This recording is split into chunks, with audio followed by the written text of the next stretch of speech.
believe it's about time to get started, so I think we'll go ahead and do that. Thank you all for coming and joining this particular seminar. I spent about 3 seconds coming up with a scintillating title for this one, Teaching Civics Classically. Doesn't that grab you? So anyway, I appreciate your finding your way here. I'd like to begin just by giving you, in order to have some idea of why I'm coming at this topic quite the way I am, I'd like to give you a little anecdotal information about how it is that I'm here teaching this particular course, or this seminar at least, on how to teach civics classically. And that may give you a little idea as to why I approach it just the way I do. By the way, my name is Bruce Gore. You should have that information. I teach at the Oaks in Spokane, Washington, and I'm delighted to have you here. But in 1983, I went to law school, and part of the reason I went to law school was because I had had my curiosity piqued about 4 years earlier in 1978-79 when I did some graduate studies in Tudor Stuart, England. And at that time was particularly interested in and became fascinated by the Puritans, who were, among other things, great lawyers. They were wonderful and acute analysts of law. Part of the reason that they were so interested in law was because they were attempting to integrate human law, that is the law we promulgate through human legislatures, with God's law. And that made law almost a branch of theology, and it gave it a whole dignity, that might be somewhat absent in more contemporary approaches to law. And I was very taken with that. I had the privilege of studying under a fellow whose name was Dr. J. William T. Youngs, who's published somewhat widely in the area of Puritans. He's a Unitarian, actually. He's not certainly no Bible-banging fundamentalist. But nevertheless, he was a Harvard grad who had himself studied under Perry Miller, whose name you may recognize, was one of the great revisionists of Puritan history at Harvard. And Miller also was certainly no Christian, but he really did appreciate the depth of scholarship that you find and the profundity of thought that you find in the Puritans. And he gave an entirely new perspective, really, to contemporary scholarship with respect to the Puritans. And Dr. Youngs really reflected that flavor. So I was myself very impressed, as a Christian, really, with not only Dr. Young's perspective, but how, from a Christian point of view, this was so helpful. And that planted a seed in my mind, which finally germinated about 4 years later when I had the chance to go to law school. Never intending, actually, to practice law at the time, nor intending even maybe to finish law school. I just wanted to take some classes. I was just academically curious, about trying to learn more about the law, partly because of that experience. I remember once I started law school, I loved it. I enjoyed it very much. Decided, I'd go ahead and slog through. But probably the most memorable moment in that education took place in the second year, first semester, in a course that's called in law school shorthand con law, which I originally thought meant defending convicts, but that's not it. And then I thought it was handling con men, but no, that wasn't it either. Con law was constitutional law, and once I learned that, I was really excited about taking con law, because I thought this gets you to the roots of what it is to be, first of all, distinctively American, and secondly, it gets us back into that culture where at least the Puritans still had a kind of influence that was certainly present at the time that the Constitution was being framed. And I remember taking that course, and in probably about halfway through that semester, our prof had just covered a series of lectures on the First Amendment, in which he was dealing with the various provisions of the First Amendment: Establishment Clause, free exercise, right of peaceable assembly, free speech, free press. And he was going through all of those, and he punctuated his conversation several times with these words. This is a quote. This is in front of maybe 75 to 80 prospective lawyers. And he said to them, "So you see, ladies and gentlemen, the Constitution of the United States is just another scrap of paper." And that really captured my attention, and I felt something within me sort of collapse. a kind of deflation, I guess. A sort of disappointment occurred. And it came back to me, those words, about 2 years later when, much to the astonishment of my mother, I passed the bar and stood in front of a Superior Court judge in a courtroom there in Spokane County, Washington, and swore, among other things, to what? Uphold the Constitution of the United States. Just another scrap of paper. And that's part of the reason I'm here. So I'm here with an axe to grind, actually. And I just want to tell you that right up front. Being a Christian, I have this nagging suspicion that I may someday stand in front of my Maker and have to give an account of what I did with respect to that oath that I took back there. And so this is one of the answers I'm going to give as I try to uphold the Constitution of the United States with respect to teaching civics classically.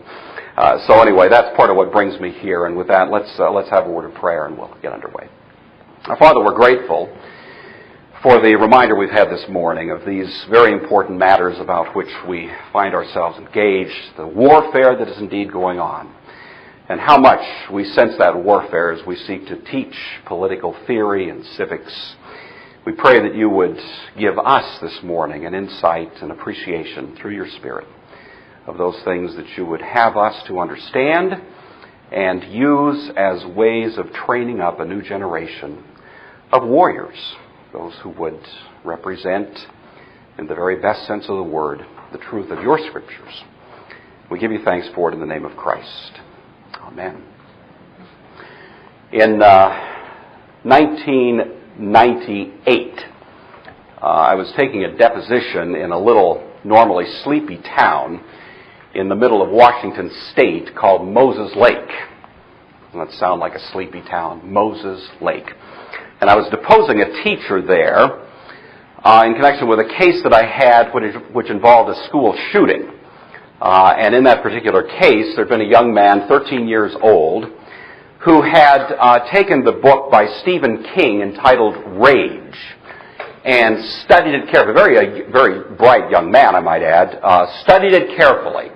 Now, if you haven't ever read that book, congratulations. But beyond that, I'll give you the quick sketch of the theme or the plot. Rage is about a young, I think, high school student who takes some guns to school, bursts into his algebra class, shoots several students, holds the rest hostage for a period of time. So this young fellow named Barry Lukitis had read this book and actually underlined and made marginal notes in the pertinent sections of that book. He then, for about a week before February 2nd, watched the movie Natural Born Killers 8 times. And then on about mid-afternoon of February 2nd, he armed himself with 2 pistols and a .30-30 rifle. Over the top of this was a cowboy duster. Kind of looked like Clint Eastwood, you know. He walked across the frozen tundra there of Moses Lake, past 2 teachers, male teachers, who were outside having a smoke within 10 feet of them, through an unlocked back door, into his junior high, which is called Frontier Junior High, down about 50 feet to his algebra classroom, where he walked in and summarily began gunning down students. The first of them was a young man named Manuel Vela, shot at point-blank range with a .30-30. Next student was the son of the family I represented. His name was Arnie Fritz. He was shot and killed. The next student was a young lady named Natalie Hintz. She was shot, thankfully not killed, but will be permanently impaired. All the while, his teacher was running. This was all happening in rapid succession, just like this. His teacher was running at him, screaming, "No, no."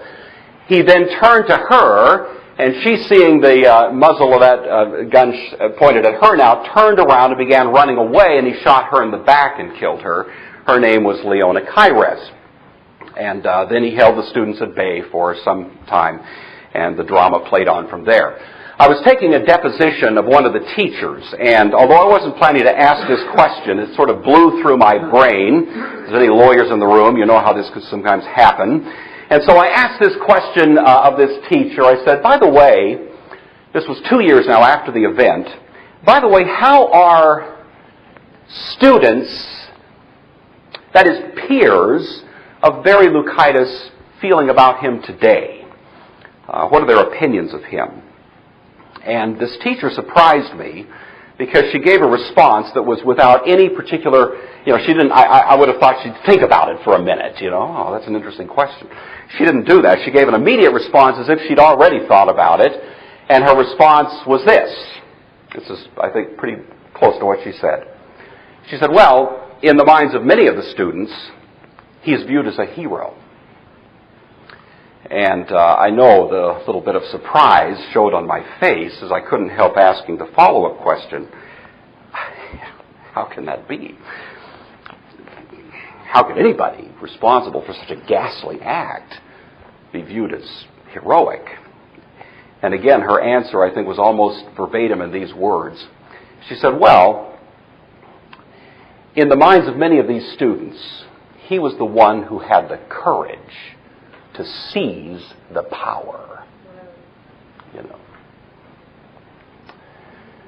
And I remember even at the time, we went on with the deposition, other questions and so on, but I remember at the time, even as those words were being said, there were two names that kind of flashed across the radar screen in my mind. Maybe they're in your mind as well. 19th century philosophers and thinkers. One of them is Friedrich Nietzsche. Friedrich Nietzsche, of course, who's famous for his philosophy of nihilism, existentialism. Hemingway summed it up best when he said, life is just a short day's journey from nothingness to nothingness. That's really Nietzsche's philosophy. But Nietzsche said that in spite of this kind of life of nothingness, this meaninglessness of life, there is one fundamental datum which he called the will to power. And he said that even though life is utterly meaningless, we need, with a kind of dialectical courage, to stand in the face of this meaningless universe and take charge. And he called people to the kind of Ubermensch, the Superman, who rises above the herd, building his house on the slopes of Vesuvius, and becomes the lonely hero. And I thought, Barry Lukitis. The other name that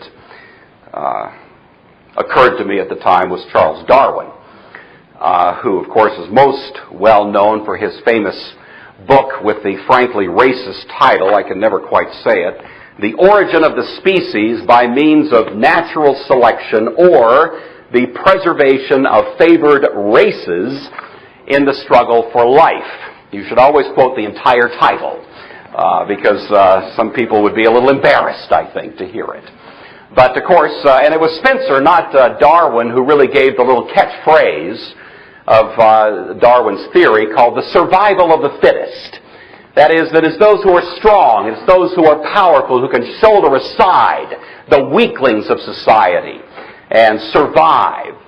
And, Darwin gave us not just a biology, but a philosophy that came through in that kind of thought.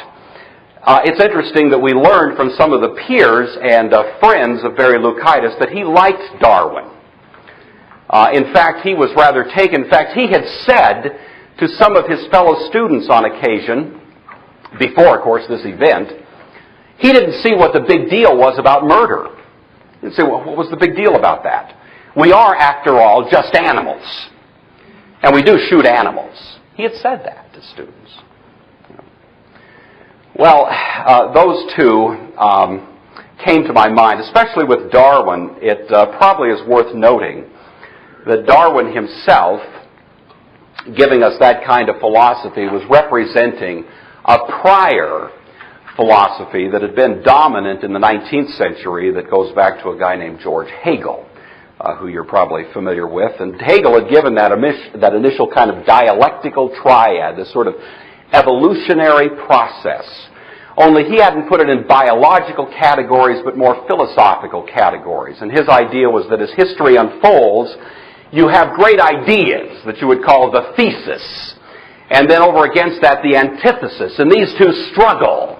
Which is going to survive? one will survive, but in a modified form that becomes the synthesis, which of course itself becomes a new thesis countered by a new antithesis, and on it goes. And the 19th century was very taken with that idea, and many thinkers applied it in their various disciplines. So, for example, the person that applied that idea in the business of economics and the struggle of economic classes was named, what? Karl Marx. The guy that applied it in sociology and said that it's really, the social relationships and so on was Herbert Spencer. By the way, his chief student was a fellow named Walter Bagehot. His chief student was a guy named Heinrich Himmler. So these things do kind of connect together. The guy that applied it internally in the world of psychology and said that triad is going on inside us with the id over against the superego, and these two in a struggle resolving in the ego in a sort of evolutionary way was, of course, Freud. But the one that I'm most interested in right now and want to call your attention to is another fellow who applied the same principle, the Darwinian Hegelian model, in his particular area of interest, which was jurisprudence or political thought. And he was the one who wanted to take the same idea and incorporate it there. And really, our whole approach to law has never been the same. A 19th century character whose name was Oliver Wendell Holmes. Oliver Wendell Holmes. Oliver Wendell Holmes was a reformer. He was interested in doing it in a different way.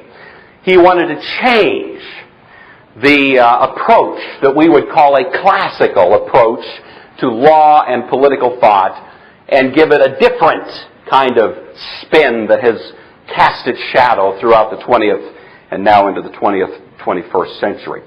And so my first little point here I'd like to leave you with is really to teach civics classically.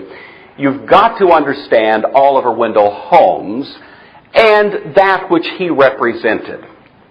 But in order to understand Oliver Wendell Holmes, you've got to understand what he was trying to fix, because he viewed himself as fixing something that was broken, and had been broken for thousands of years. But thankfully, he came to give us a new and better way. Now, there's many ways to ask, well, how do we get into this that he thought was broken? How do we define this classical approach to law that Holmes was trying to remedy? And you could do it, of course, you could do it through Aristotle and his treatise on politics, and there's a variety of other sources. But my favorite way, and the way I'm going to use right now to try to at least introduce the topic, is through James Madison, who defined a dilemma that became so important it's called in political theory the Madisonian dilemma, which is a term you may know. He didn't use that term, of course, but later thinkers have applied it to him. The Madisonian dilemma. This is principally set forth in Federalist 10. We read Federalist 10 in the class in civics that I teach line by line and go through it in a kind of college seminar discussion because it helps so much to understand what was in his mind. The dilemma in Madison's thought was between two competing interests, both of which must be resolved, and either of which, given enough power, becomes destructive. They must strike a kind of precarious balance. One of those interests was what Madison would probably call the notion of self-governance, or the principle of a kind of democratic or majority rule. The simple idea that majorities ordinarily should have their way just because they are majorities. In other words, Madison wasn't hostile to democratic operation in a society. If we all decided to form a club, and we're going to vote on the club color, and 60% of us said, let's have blue, all things being equal, the color should probably be blue, majority rule. But Madison was concerned that majorities can also become tyrannies. And he was very worried that the majority could, given too much power, run roughshod over the interests of the minority. So he was concerned about that, what de Tocqueville called the tyranny of the majority. And he wanted to say there's some things that majorities should not be able to do, even if a supermajority want it. Even if 90% of the majority, or 90% of the people want something, there's some bulwark that should be out there to prevent them from going too far. But he was also concerned about overprotecting the minority, because overprotected minorities become sacred cows. They begin to have too much power, and you can certainly have the oligarchy. You can have the tyranny of the minority as well. That elite class that can reduce everybody else to slavery, and he didn't want that either. You see, he didn't trust either one. He didn't trust majorities or minorities. He thought all of them were corrupted. So how do you strike that balance?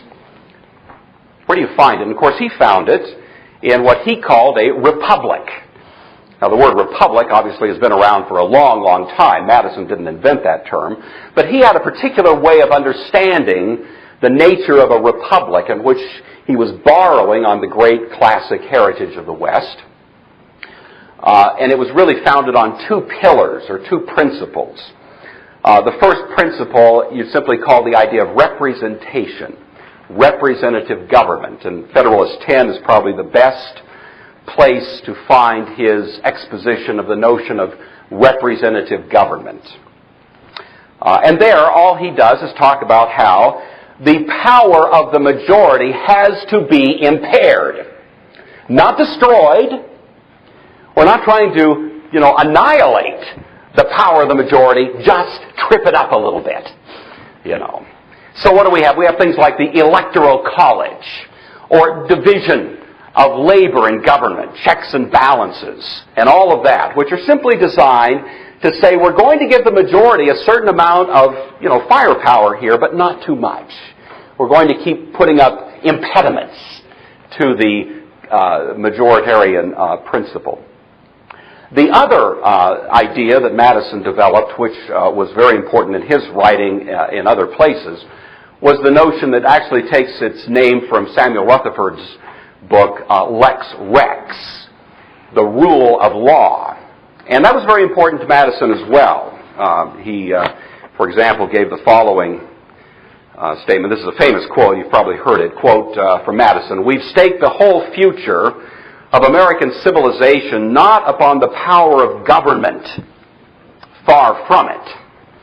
We've staked the future of all our political institutions upon the capacity of mankind for self-government, upon the capacity of each and all of us to govern ourselves, to control ourselves, to sustain ourselves according to the 10 Commandments of God." So representative government and the rule of law, those were the two devices, you might say, that Madison used to try to resolve this dilemma. Now, my thesis with you, and certainly my thesis in the class I teach in civics at the Oaks, is that both of those principles have deeply Christian roots. That both of them are simply not the product of Western thought generally, but quite distinctively and peculiarly the product of a Christian influence in Western society that certainly needs to be recognized and acknowledged. The first of these, representative government, really you don't have to go back any further than John Calvin, who was the one, you see, within the governance of the church, who was trying to avoid the very problem that Madison was discussing. He didn't want majoritarian rule, which you'd call a congregational approach, because he was afraid of democracies. He also didn't want a monarchical or episcopal approach. And so he really developed the idea of representative government within the church and really within political theory generally. John Knox picked that up and implemented it in a significant way in Scotland, as many of you know. And the whole birth of representative government really originates in that tradition. In fact, one historian said that Calvin was virtually the inventor of America, because of that distinctive idea of how representative government works. But you can go way behind Calvin. Calvin didn't invent the idea, and really I think it can be argued pretty safely that the notion of representative government can be traced clear back to the biblical understanding of how government works. And a great resource to develop this, if you may be familiar with it, but I'll call your attention to it now if you're not, is a little book called The Roots of the American Republic. How many of you have seen this book before? Is that okay? A few of you are familiar with it. The Roots of the American Republic.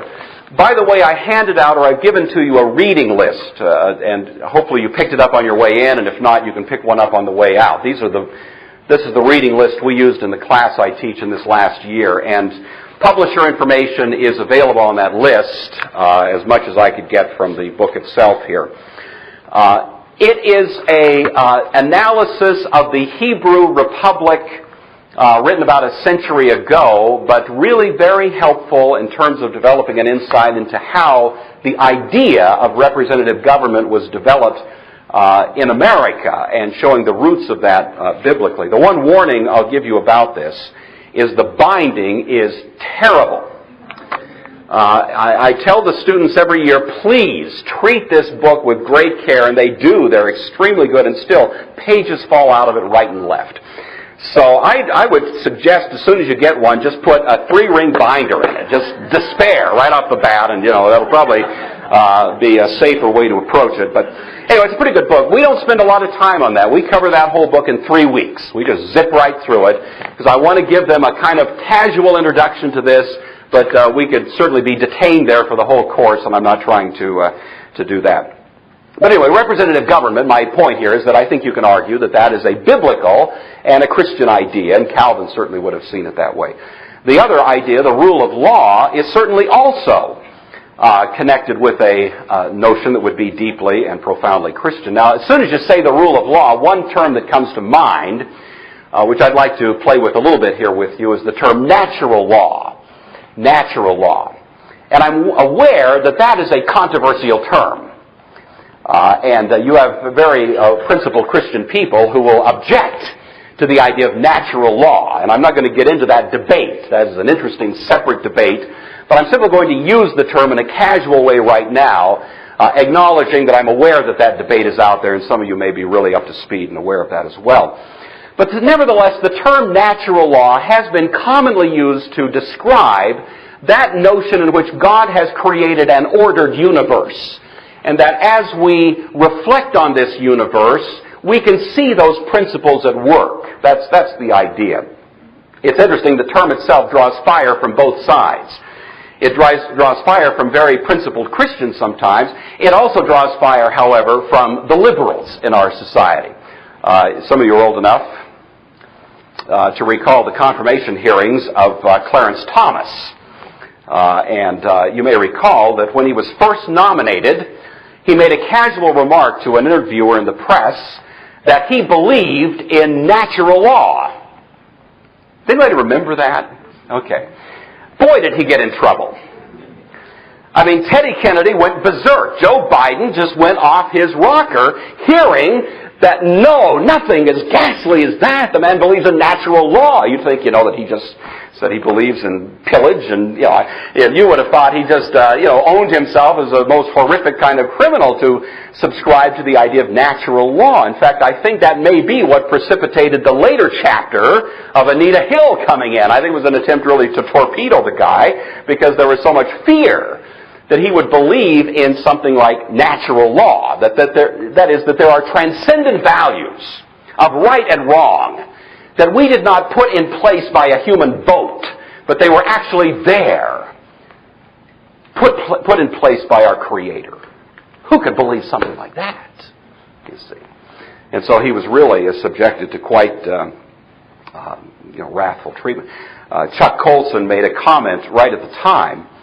He said, anybody that criticizes Clarence Thomas for for subscribing to the idea of natural law is setting himself up against 2,000 years of Western history.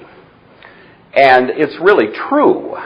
There's probably not been a more commonplace notion through history than that there is transcendent law, natural law, and that we should be ordering our human law according to that higher principle. Probably the greatest legal theorist at the time that the Constitution was being framed was a guy named William Blackstone. And the first chapter of his great 4-volume work entitled Commentaries on the Laws of England is worth reading. Again, the class I teach in civics, we read that whole chapter out loud in class and comment on it as we go. It's wonderful reading. But the critical language that comes in that chapter is as follows. Listen to this. William Blackstone.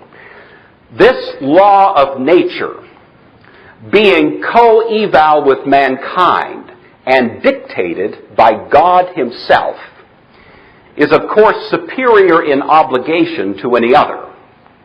It is binding over all the globe, in all countries, and at all times.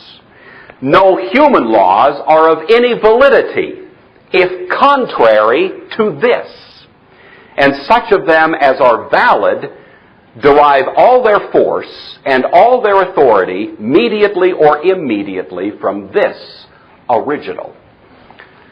See, Blackstone also in that first chapter has a great deal to say about the law of God as reflected in the Scriptures. But here he's talking about a law that we find that God has simply installed in nature. And he says it's binding everywhere, every place, all times, all people are bound by this law. If we presume to pass a law that is contrary to that law, our law is invalid on its face. It is no law at all. That would be Blackstone's approach. And that was in the air. That was the atmosphere that was in the minds of the people who were framing the Constitution. That's why Jefferson could say, he could refer to nature and nature's God. He can use that kind of language when he says we hold these things to be self-evident. You have to prove them. We didn't have to enact them by an act of Congress. They're just there, that all people are created equal and so on.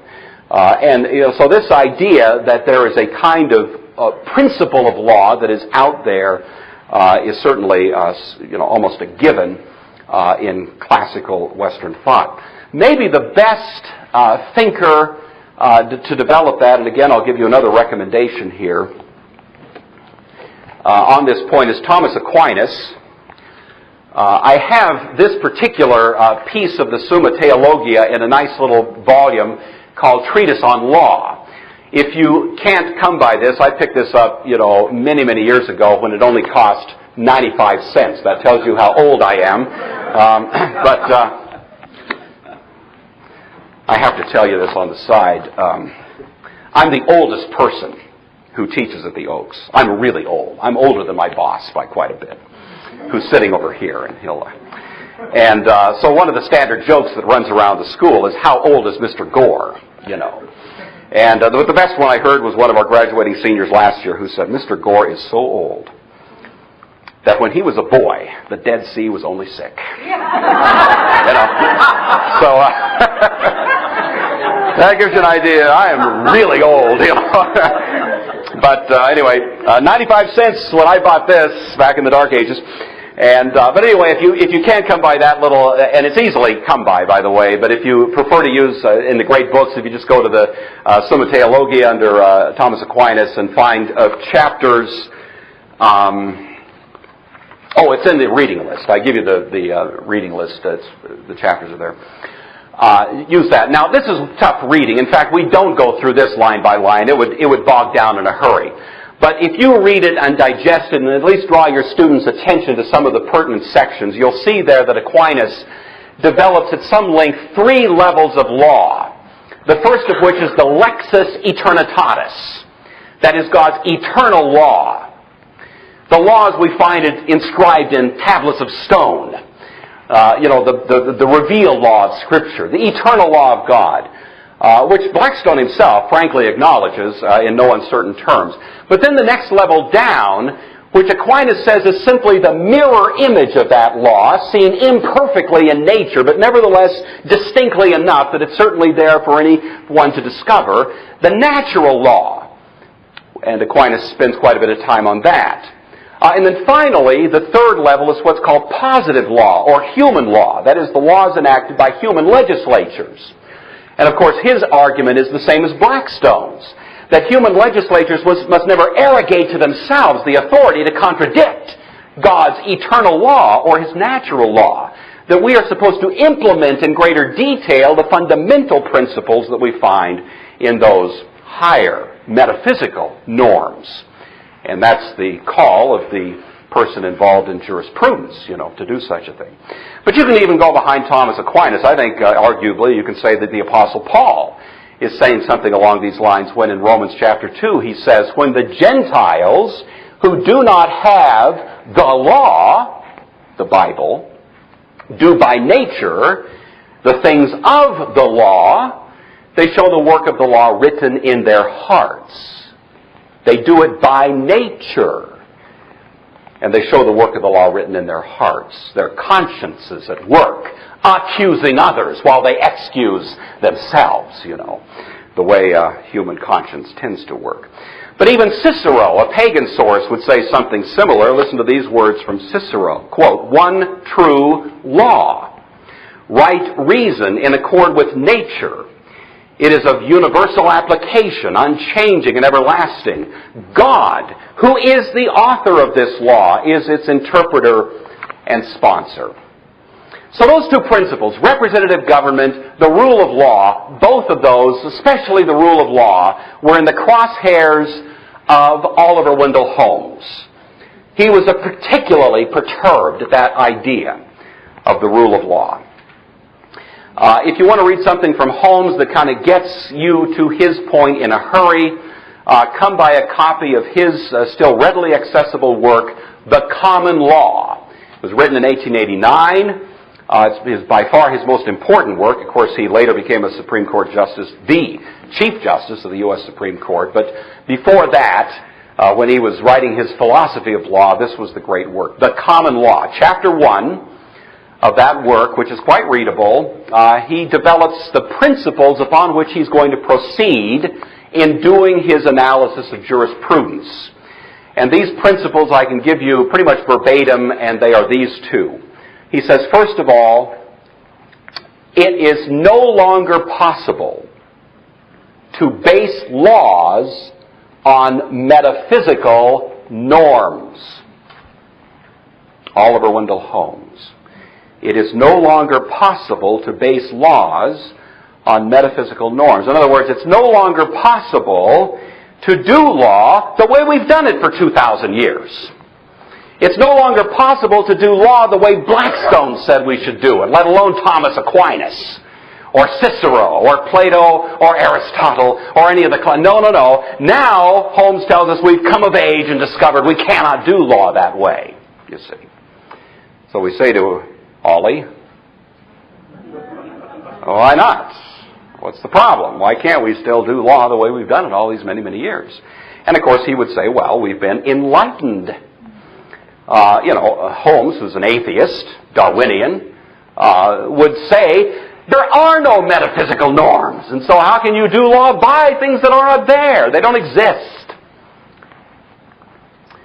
And so we've now come to this point of enlightened insight into our own existence to recognize that we've been basing laws all this time on simply the projections of our own collective imaginations.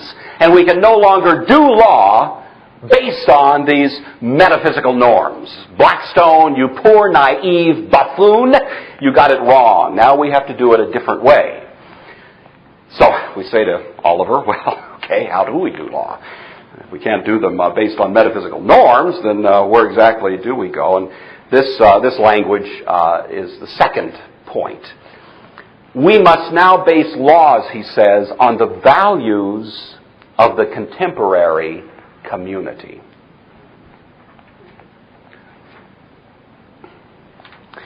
We must now base laws on the values of the contemporary community. Now, if you get on a search engine, for example, if you go to a website called thomas.org, I believe it is, thomas.org. I believe it's .org.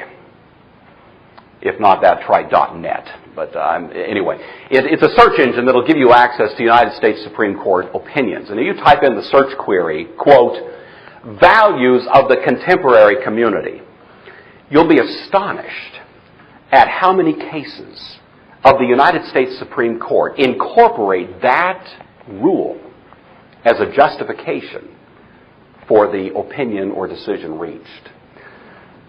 In fact, you might almost say the Supreme Court has begun to construe the values of the contemporary community with as much interest as it once construed the language of the Constitution. You know. Well, that was the second point of Holmes' argument. We have to now base laws on the values of the contemporary community. This shift away from metaphysical norms and to values of the contemporary community translates into a different methodology which expresses itself in a variety of ways. If you want to think in logical categories, you would say that law is now done a la Holmes and those who come after him in an inductive way rather than a deductive way. Classically, law was done deductively, meaning you'd reason from a universal precept, a metaphysical norm, if you will, through a particular fact situation to a conclusion, you see. That's a deductive approach, major premise, minor premise, conclusion.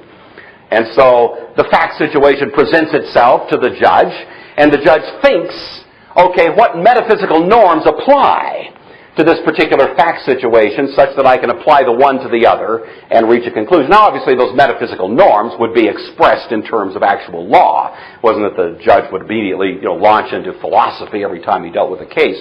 But that was the underlying philosophy behind it all, is that there are these overarching principles. Now we have what could be called an inductive approach, in which now the task of those involved in jurisprudence is to ask, what are the values of the contemporary community? What is the thought? What are the feelings? What are the ideas that are shaping this? And then we abstract out of that norms which will be ad hoc reflections back to the community of that which it already thinks it wants and does. And that, of course, can change, over time, because we are, after all, evolving. And so the law must never be steeped or stuck or entrenched in archaic, backward, museum piece views of things out of which we may have grown in subsequent years. Another way of thinking of the methodology that comes from Holmes is the incorporation of what's sometimes called the case method. The case method. The first week that I was in law school, I had somebody during an orientation week stand up and say to all of us, here at this law school we use the case method. And at the time I thought, well, that's nice. Case method. It almost sounds like there's half a dozen methods out there, and here we use the case method. And maybe wonder what other methods are there, but at the time I had no clue about much of any of this, and so I just accepted that. Well, later I found out that the case method is a term of art. It reflects back, again, Holmes' philosophy, which was actually incorporated institutionally at Harvard University in the late 1800s under Christopher Langdell, who was the dean of the law school, and that was under Charles Eliot, who was the president of Harvard. They were very concerned about implementing this particular new approach. That's what it was called, the new approach. Harvard called itself a new school because it was using this new approach to the law, you see. And part of what the new approach was called was the case method. Well, you might think by that lawyers up until that time had never read cases. Well, no. Lawyers read cases all the time. But now catch the subtle distinction. Cases prior to this sort of paradigm shift of the late 1800s, cases prior to that were understood as discovering the law. Implying the law was already there. We didn't put it in place, but the case comes along and becomes a method by which we discover what the law is, you see. A new fact situation creates the opportunity for the judge to discover, oh, here's what the law means in this situation, The case method shifted from judges discovering the law to what was called judges making the law. And the making of the law was reflected in cases, and cases came to be understood as the evidence of law and the evidence of the evolution of law. So, for example, a biologist might go out and try to find the evidence of evolution of the species by looking at various, creatures and their structures and so on. The evidence or the material, the raw stuff that we use to find the evolution of the law is in the cases. And the laws actually create the law rather than discovering the law. That's called the case method. Another kind of methodological change which Holmes liked to use, this was language he liked, was that now we had a, quote, scientific approach to the law. We approach the law scientifically. Sounds nice, doesn't it? Of course, that was a code word at the time, for we approached law using a Darwinian model. That's what real science was then. And Holmes was a thoroughgoing Darwinian and used that model a great deal in terms of how he thought about law. It shouldn't surprise you, he made this quote in a private correspondence to William James, the great pragmatist, friend of his. This is Oliver Wendell Holmes, quote,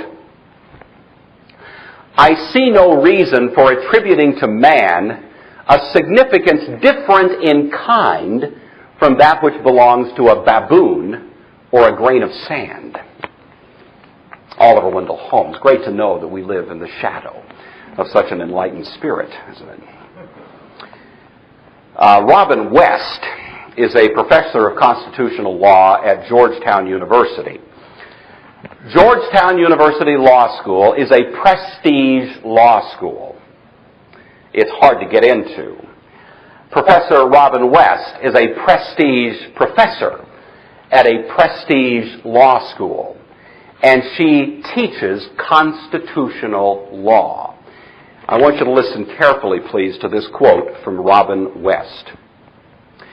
"The political history of the United States that culminated and is reflected in the constitutional text is in large measure a history of almost unthinkable brutality towards slaves, genocidal hatred of Native Americans, racist devaluation of non-whites and non-white cultures, sexist devaluation of women, and a less than admirable attitude of submissiveness to the authority of unworthy leaders in all spheres of government and public life. Why should we bind or constrain our political argument, to say nothing of our political choices, by texts produced by this history of ruthlessness, of brutality, and of mindless, infantile, and at times psychotic, numbing wrath?" That's what she thinks of the Constitution. So you see, it was no overstatement when my prof in law school said it's just another scrap of paper. I've thought many times, I'd like to debate Professor West. I'll not likely ever have that opportunity. But if I were to have that opportunity, I'd like to ask her a question or two. I'd like to ask her, for example, "Professor West, can you explain to me how it is that the almost unspeakable quantity of blood that's been gratuitously shed in the 20th century by people like Pol Pot and Hitler and Stalin and Idi Amin and Saddam Hussein, that none of those people were driven by anything resembling the constitutional text? They didn't give a rip about equal protection under the law or not being deprived of life without due process. No. But they did embrace something that looks an awful lot like the leftist philosophy that you've got, Professor West. Now, you want to account for that for me, but unfortunately, I'll never have a chance to ask her that question, so I'll just leave it with you to think about that. We'll send you your tape. There you are. Well, my thesis with you this morning is that we should be teaching Civics Classically. I really enjoyed Matt Whitling's presentation. I do believe this is at war. I'm teaching because I believe I'm at war. And I've never been very physical or athletic, but it's a war of the mind and it's a war of spirit. And for us to have some idea that what we're teaching our young people in the business of civics and political theory and political thought is arming them, not simply to go out and survive. I hope you're encouraging your young people to become lawyers. I am. If anybody has any inkling toward it, I'm encouraging that. This is not a profession to be despised. It is a profession, notwithstanding the cynicism connected thereto, to be admired and to be honored. But only when it's done right. Only when lawyers cease to be simply technicians getting a result for a client for a fee and start thinking about how this great heritage of law that we enjoy is connected to God Himself. And that this is the business of theology that we're about when we think about how law is done. One further resource I'm going to recommend to you, and then I'll stop and entertain any thoughts or questions you have, comments. This hefty volume, pretty color of green, don't you think? It's very nice. It's called God, Man, and Law, the Biblical Principles. At least some of the material that I have given you today in this presentation, you will find the sources for it here in this volume. It's written by an individual named Herb Titus, T-I-T-U-S. Herb Titus started off as a ranting leftist ACLU lawyer. And he was also a Harvard grad, which means he was brilliant.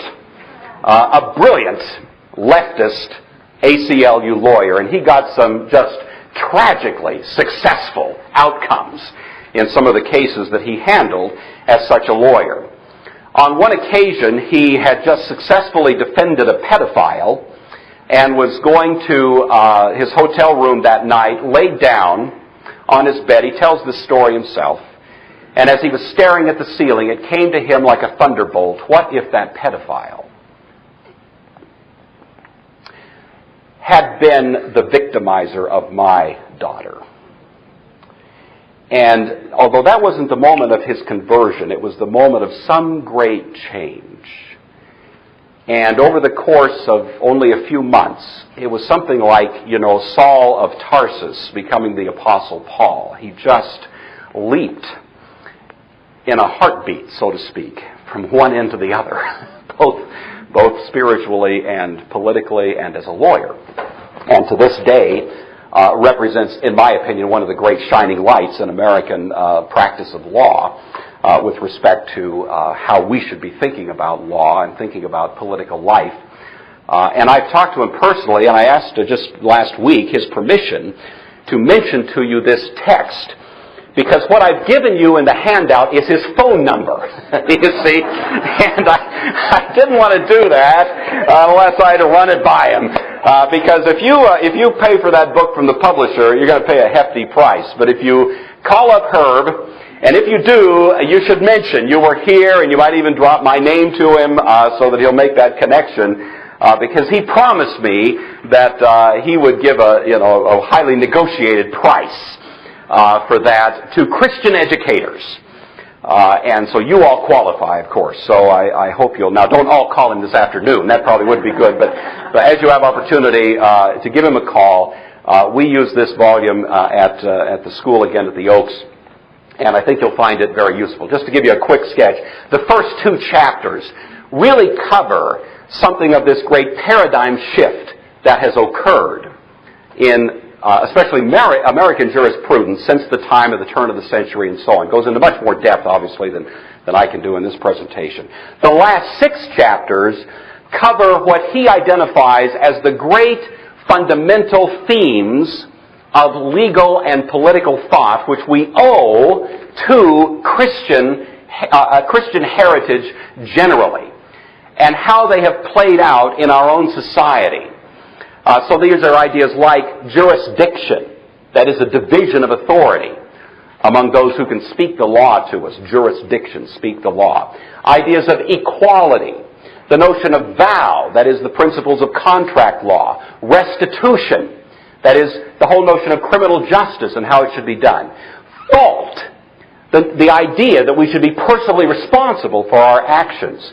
Dominion, which has to do with property and interest in property and how that plays out in the law. So those are all the chapters, and it's a very good treatment of those. And it gives you, I think, a practical way to get into what I think are some of the classical themes that are associated with civics and political thought.